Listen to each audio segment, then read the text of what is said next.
Shalom Vacha, que le bon Dieu vous protège, vous donne la santé, la joie, la prospérité. Comment on peut résister, traverser cette période qui est dure, les menaces, les, les souffrances? On sait très bien qu'avant que Mashiach va venir, on traverse des périodes dures. Mais comment supporter tout ce qu'on est en train de passer aujourd'hui? C'est dur, c'est très très dur. Vous savez, aujourd'hui, il y a beaucoup de gens qui m'appellent, ils ont peur d'avoir les mezuzot en dehors de la maison. Est-ce qu'on les enlève? On ne les enlève pas. Il y a beaucoup de gens, on leur arrache les mezuzot. Et bien sûr, ma réponse elle est claire. Celui qui se sent menacé, qu'il enlève la mezouza et qu'il la met à l'intérieur de la maison. Bien sûr, je dis uniquement celui qui se sent menacé. Mes amis, on traverse une période un peu dure. La peur, la crainte. Les gens qui veulent, qui pensent quitter à gauche et à droite. Il y a des gens qui veulent quitter Israël pour aller ailleurs. Il y a des gens qui veulent quitter ailleurs pour venir en Israël. Enfin, bilboul. On ne sait pas quoi faire. Mais, Baruch Hashem, on sent, avec les Hashem, des miracles. D'où cette force de résister à tout ce que nous sommes en train de traverser aujourd'hui. Mes amis, j'ai beaucoup réfléchi et j'ai beaucoup pensé, lorsque Hachem il dit à Abraham Abino de prendre son fils Yitzhak, de le sacrifier. Je n'ai pas beaucoup compris. Pourquoi Akadosh Baruch Hu, il voulait que Abraham il sacrifie Yitzhak? Pourquoi? Enfin, Hachem, il a testé. Il a testé. Mais quelle est la raison? Pourquoi Hachem, il voulait que Abraham, le pauvre Abraham Abino, le pauvre, après 100 ans qu'il a attendu pour avoir un enfant, à l'âge de 100 ans, et le bon Dieu lui donne un garçon, et voilà, et tout le temps, il lui promet des promesses de Yitzhak, tu auras un enfant, et tu auras des enfants, une descendance, à Israël, et je vais te donner la terre de Eretz Israël. Et maintenant, Hachem, il dit à Abraham, prends ton fils, tu le sacrifies. Je ne comprends pas. Quelle est la raison pourquoi Hachem n'a pas d'autres moyens? Il ne peut pas tester Abraham. Hachem, il a des millions de manières comment tester Abraham s'il veut. Mais pourquoi il le teste avec son fils? Pourquoi?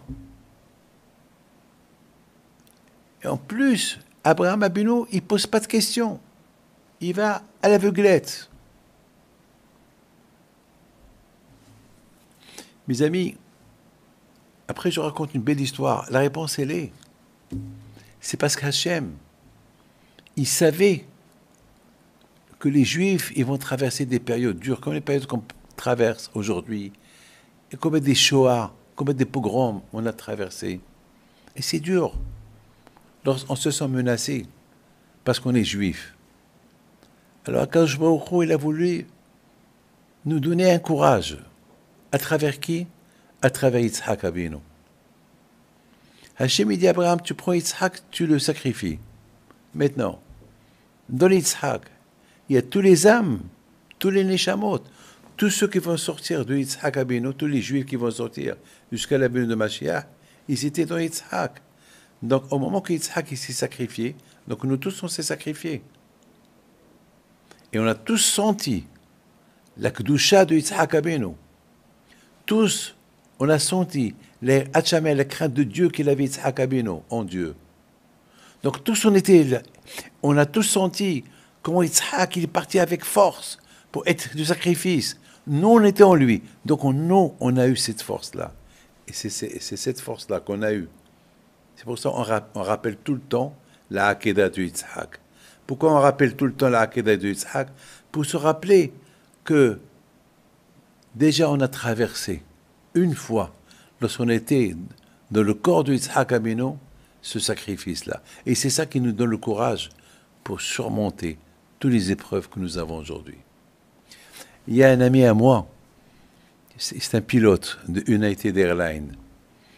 Et il a pris, le samedi soir, il y a 2-3 mois de ça, il a pris son avion de United Airlines pour aller de Tel Aviv, New York, et pendant le vol, lorsqu'il était à 8000 mètres d'altitude, j'ai oublié de vous dire que lui, il avait envie d'aller pèleriner le Or HaChaim HaKadosh. Mais il n'a pas, à cause de son vol, il ne pouvait pas y aller pèleriner le Or HaChaim HaKadosh. Donc, il était en plein vol, à peine une demi-heure après qu'il a quitté Tel Aviv.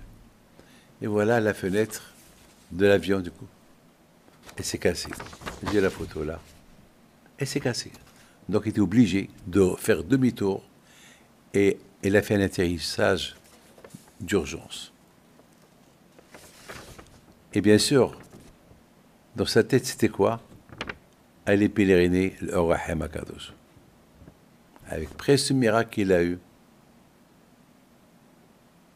la première chose qu'il a fait, lorsqu'il a atterri, bien sûr, l'avion, on devait réparer, ils ont annulé le vol, et il a eu le temps d'aller pèleriner le Or HaChaim HaKadosh et dire merci à Hachem. Mais pourquoi je raconte cette histoire? Pour vous dire, pendant qu'il voit, vous savez, c'est dangereux. Vous savez, regardez, je ne sais pas si vous voyez bien, l'avion de United, il était bien à Chemichmo, c'est très dangereux, ça pouvait être catastrophe. À quoi il pensait? Aller pèleriner Or HaChaim HaKadosh. Il est arrivé, il est parti pèleriner. D'où il y a cette force? Ben, c'est la force de la Emouna qu'on a eue, qu'on a hérité d'Abraham, Yitzhak et Yaakov. Que Hachem protège Amen.